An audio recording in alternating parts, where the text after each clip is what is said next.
was supposed to do an episode with Autumn today, but she had, I want to call it a complete emergency, but a situation. I can call it an emergency, but an emergency makes people think about worst case scenario. Like something truly awful has happened. And what happened wasn't good, but it wasn't the worst. But it was unexpected, and we were supposed to record. She was running a little late. I started recording myself, and then in the middle of my recording, I found out what happened. And if you want to find out what happened, you're going to have to listen to this episode, because I ain't going to tell you now. This is me fooling you into listening to more of this episode of One Topic with me, Greg Russ.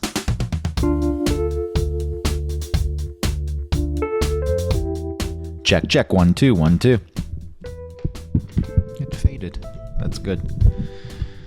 That is good. I put a hot bowl on top of the dresser yesterday, and it left a ring in the wood. Solid wood. You hear that? Quality furniture. Made decades ago. Not like this shit they put together today. Just kidding. It's got a veneer on it. Nobody works with solid wood. Only Aiden from Sex and the City. Just killing some time until Autumn joins. We were supposed to start recording at 9:30. That turned to 9:45, which was my fault. Anytime we set a time, I then push it 15 minutes. Then she said at 9:52 a.m., on the phone, need 2 minutes. That was 11 minutes ago. And I got to be done at 11. I don't want to skimp this week, giving you less of an episode. Even though you really have been spoiled over the last few weeks, getting over hour-long episodes, really diving deep into those one topics. You know, just picking one thing and going to the bottom of the ocean, all the way to the trenches, going deeper than any show goes, doing the research. James Cameron could only wish he could go so deep, but he can't, because he's a chump. You know, on this show, we really take the time to explain something, picking it apart and putting it back together. Every week, this is what I want you to tell your friends. Every week you listen to one topic, you leave knowing something you didn't know before going in. And your knowledge on that subject is extensive. And then when they listen and they say, what the fuck are you talking about? Not even a response. Not even a response.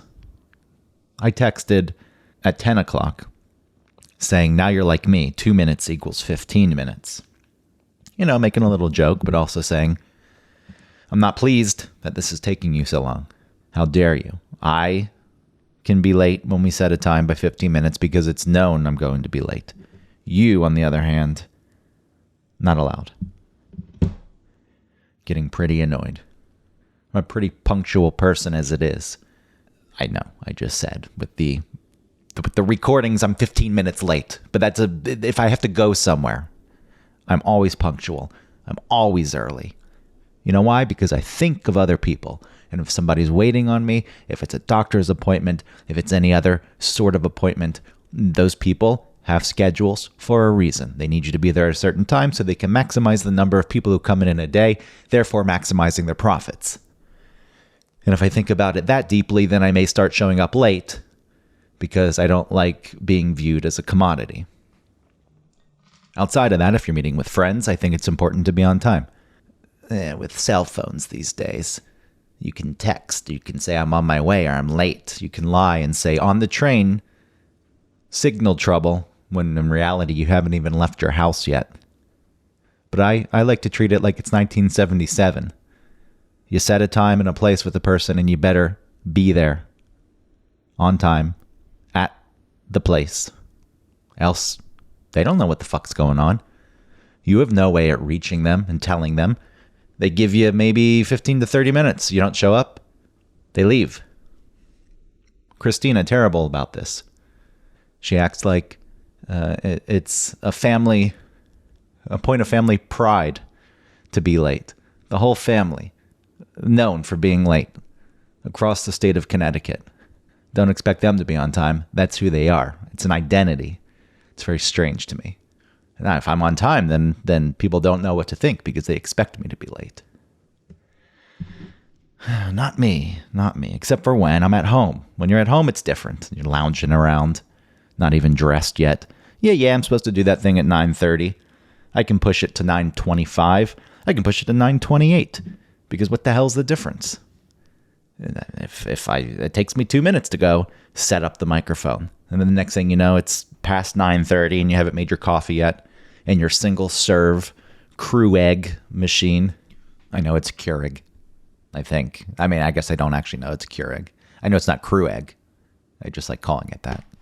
But anyway, the machine sucks in the water and then it's not heating up the water and you have to figure out what the hell's going on and figure out how to reset it. That kills some time too. But that's a valid excuse. I can't do a show without some coffee. Where the fuck is she? Jesus Christ. I have a weird speaking style, weird cadence. I think I do. Now I'm going to think about it for the whole recording. It's really going to have an effect on it. It feels though I'm methodical and thoughtful in my speaking. There's pauses because I have to process what I'm going to say next. If I really want to turn it on, I have to close my eyes, or I just have to stare into the distance past everything that's in front of me. Then I can really turn it on and start speaking at an accelerated pace. And my thoughts tend to form themselves as we move through, like most people speak. But I've got this thing where I'm worried that I'm going to say the wrong thing. So I start running through the next thing that's going to come out of my mouth. So it happens in microdoses. I'm processing through at least 16,000 different scenarios, workshopping. If I say that, it could come out like this, or it could come out like that, or the person could take it like this, or a person could take it like that. And this is all in a split second. It really is quite amazing. To you, it seems like a pause for half a second, 1 second, maybe a second and a half. But really, what's going on inside of my brain is something that needs to be studied. The amount of computing that is happening in that short amount of time. You think, what is this idiot? Listen to this clunky, dumb speaking style. But if you could really see the inner workings, you'd say, holy shit, he just ran through every possible scenario in the universe in that split second. And that's why what he had to say was dumb, because it was overthought. And then he stumbled over it. I still get very nervous when I have to speak in work meetings. And I think video conferencing is worse than in person because you can't gauge the room. You can walk in a room and you can feel in the air that people aren't really up for any kind of shit today. It's like, this is not a good audience. These people don't want to be here. They hate you. Don't crack any jokes. The tension, it's thick. Or you go into a room and it's loose and you say, I can have a bit of fun today. Let me bust open the joke chest like Carrot Top.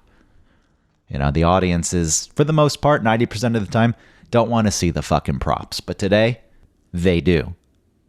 Get me my giant mallet. Get me the toilet seat that's got that beaded seat cushion on it. I haven't seen one of those in a while, by the way. When I was a kid, one of my friend's dad had, it was just like a sheet of beads, wooden beads. And he had that on his car seat, and I thought it was strange to sit on wood. But anyway, you take that, you put it on the toilet seat, it's going to get the laughs. But that's in person. Video calls. Everyone's muted. You get zero reaction. You ask questions, nobody answers. Maybe somebody does a thumbs up emoji. It's fucking stupid. It's gross, and it's no proper way of communicating. And so when I have to speak on those things, when I know, if it's impromptu, it's fine because there's no time to get worried, worked up, anxious. But if I know I have to speak, then my heart starts pounding, my breathing's off. Sometimes that happens with the podcast. If I'm doing a show alone, when I start recording, the same thing happens. And there's no audience. Like, yes, there's an audience, but not a live audience. When I first had to do live radio, my God, it's amazing that I was able to convince anyone that I was good enough to be on the air because I would get so nervous and worked up over it. And as I was saying with the podcast, if I'm doing it alone, the same thing happens and I have to start the show 10 times. Today that didn't happen because I wasn't expecting to start alone because I thought Autumn would be here, but she's not here. Let me check my text messages. Oh, she can't record. And it's for good reason, so I was a jerk. Hey, look. When you don't have information, maybe this is a good example, an illustrative. Let's take this as a teachable moment, shall we? I know everyone loves the fucking teachable moment. When you don't have enough information about a certain situation, you start filling in the blanks. And depending on your personality, you'll fill in the blanks different ways. If a person says, hey, I'm on the phone, I can't record right now, I need a few minutes, some people think, oh no, I hope everything's okay. Maybe there's an emergency, maybe there's an issue. Or if you're someone like me, you start to think, what the fuck are you doing? Why didn't you do this before? Why are you wasting my time? This is fucking unbelievable. How dare you? But as it turns out, there was something that happened with Autumn's dad. She talks about him falling, so I don't feel as though I'm divulging any private information. So that's what happened. He fell and she had to go over to the house to help. I think relatively everything's okay, meaning not life or death, but also not good. And yes, now I feel like an asshole because I was getting all worked up about it, and it turns out that, she was dealing with something real and more important. Would I like to apologize? Sure. I'm sorry. Oh, that didn't come off as sincere enough for you. Is that what you're... I really, sincerely am sorry. The reason it didn't come off as sincere is because I was a bit embarrassed for my behavior. I expect more from myself. Empathy, compassion, and I can give that. But after I've acted in a certain way that goes against that, I shut down. I shut down because I look back and I think, what the fuck, you idiot? Why did you act this way? And so when I'm feeling closed off, it's hard for me to apologize. Not because I don't think the apology is warranted, but because my whole body and my brain is closed off. It's like a tight ball of yarn. And if you want to get to the center of that yarn, it's very difficult to do. You got to give it some time, loosen up the yarn, and then you can get to the soft center where the apology lives. I know it's not good because the person who deserves an apology shouldn't have to deal with all that bullshit. So you have to give me a little bit of time. I am not above apologizing. In fact, I apologize probably for things I don't need to apologize for. I apologize for my existence quite often. I've mentioned going to restaurants, having a person serve me. That in itself feels like it should be the biggest apology in the world. I am sorry that there's a setting where I sit down and I bark orders at you, and then you have to serve me. You have to bring me my food. You have to bring me my beverages. You have to deal with my inane requests. I'm asking for some sort of sauce that you don't normally give with this dish, and I need you to figure out how to get me my goddamn ranch now on the side. How dare you? I can't have my food without my ranch. And then worst of all, you have to clean up my mess. All the crumbs, my disgusting silverware, the dirty napkin. Pick it up. Get it out of here. And if I liked your service, I'll leave you some money for it. Yes, I'm sorry. I am sorry that dynamic exists. Yes, I understand that nobody forced you to take this job, but really, on some level you are. You need to survive, and you're not one of these people who's sitting back looking for handouts. You've decided to take it upon yourself to go out there and make some money so you can figure out what you want to do with your life without starving in the process. The world has put you in this position. Maybe not this job specifically, but they have forced you down that path. Like when I had to be a valet, because I refused to be a server. And look, I knew I didn't want to be the person picking up that disgusting silverware. But the service industry is an entry-level, easily obtainable position. And if I was going to serve anyone, it was going to be parking their cars. And those people despised me. I mean, every once in a while I'd get a person who was really excited about their car, and they'd pull up and they'd be looking around and they'd be wearing sunglasses at night, and they'd say, park it in the front. Here's a crisp $5 bill. If you put it right there in the handicap spot so everyone can see it. People will walk up to the TGI Fridays and say, holy shit, look at that vehicle. I wonder who owns that vehicle. The person who owns that vehicle must be someone. Maybe famous. Definitely rich. Maybe not rich. Maybe middle class, firmly. Overextended themselves to get a car. To make people think they're rich. Look at their wrist. You see that? That's not a Rolex. That's from China. That's a $500 version. But these days, you can't tell the difference. I mean, you can if you look really closely, and if people who know watches know what they're looking for, they could tell, but maybe they have to open the back and they have to look at the movement inside. And as long as people think that you have the Rolex, that's all that really matters. Why have the real thing if you could have people thinking that you have the real thing, which makes them think that your status in life is something elevated? The whole thing is fucking broken. And then you got the person who's in the restaurant, the TGI Fridays, having to serve this person who wears the fake Rolex. By the way, not a fan of real Rolexes either. Think they're overpriced. The marketing is what you're paying for. They create faux scarcity like diamonds. But if you're going to do it, you should do the real thing and it should be for you.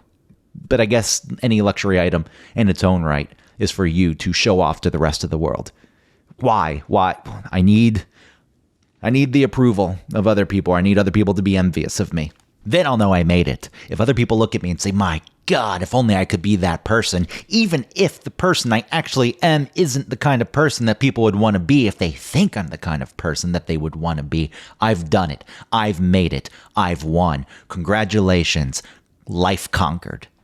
Meanwhile, the person's bringing you the goddamn Philly cheesesteak. No fucking cheese, no mushrooms, no peppers. Just meat on bread. That's my special order. And then that person digs through everything and they see one little piece of a pepper and they throw a fit and they send it back.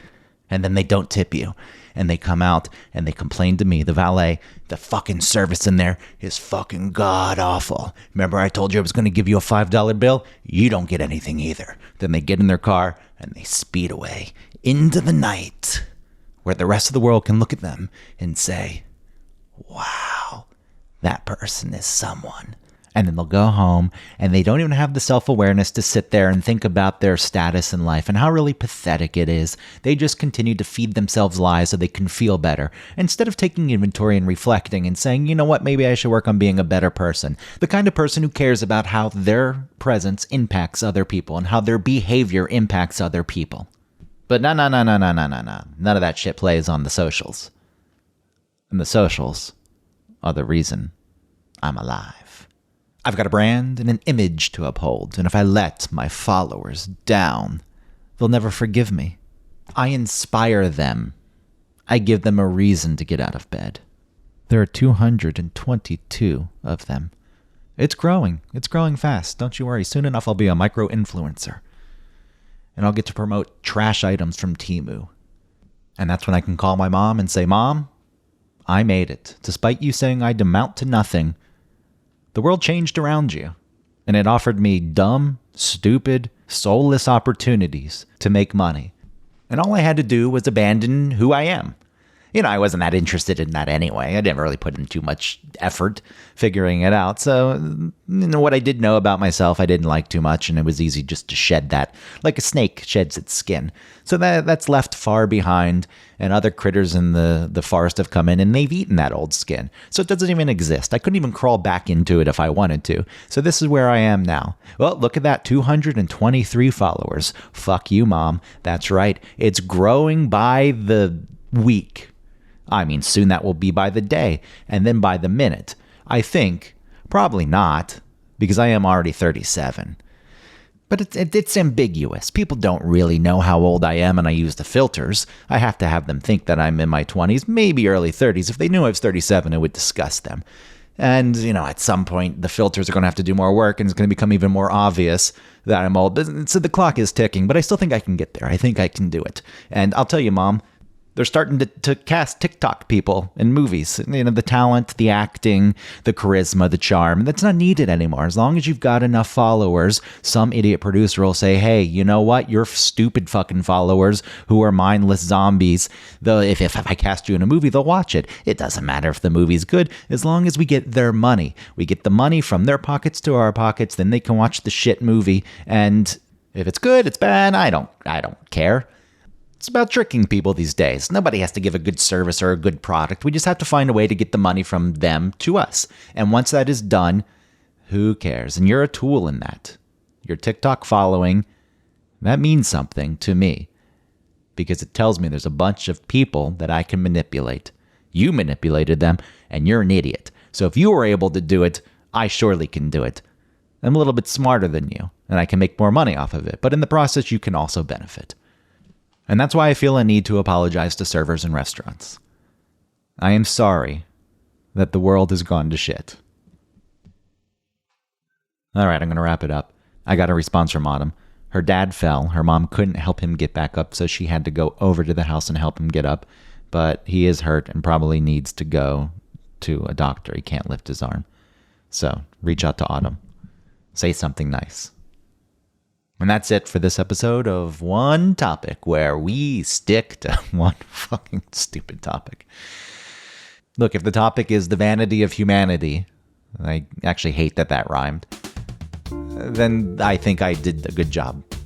Have a good, well, I was going to say weekend, but it doesn't. I mean, you could be listening to this later in the weekend. The weekend may not even be coming up. You see where I'm coming from? Yeah, it's 16,000 iterations of what I said through my brain, and that's the best I could come up with. Goodbye.